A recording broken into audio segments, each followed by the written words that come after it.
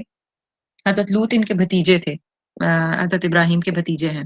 تو ان کے سوا جو ہے کوئی ایمان نہیں لے کے آیا. تو جب بہت ساری اور بھی باتیں ہوئیں، لیکن پھر حضرت ابراہیم علیہ السلام نے ہجرت کی، اور ہجرت کر کے پہلے بلاد الشام یعنی شام آئے، پھر وہاں سے مصر، اور مصر سے فلسطین. یہ پھر روٹ رہا سیدنا ابراہیم کا، اور وہاں سے بھی فلسطین سے بھی یا پیلسٹائن سے بھی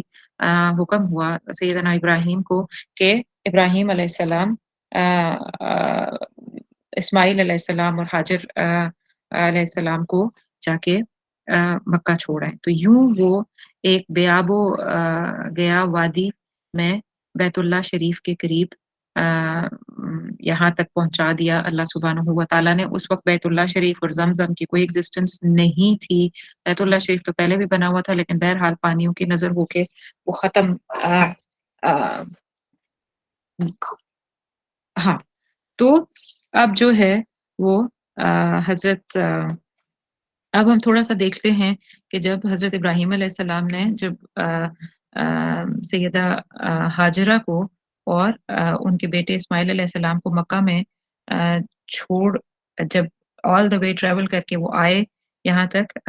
مکہ تک، اور جب آپ نے چھوڑا حضرت ہاجرہ کو اور حضرت اسماعیل کو اور واپس چل دیے، جیسے ہی ایک مین سپاٹ پہ، یعنی کہ اللہ نے جیسے ابراہیم علیہ السلام کو ایک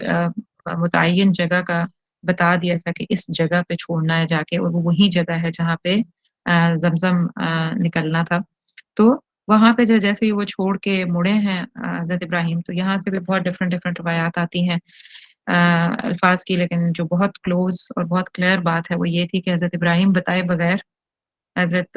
ہاجرہ کو وہ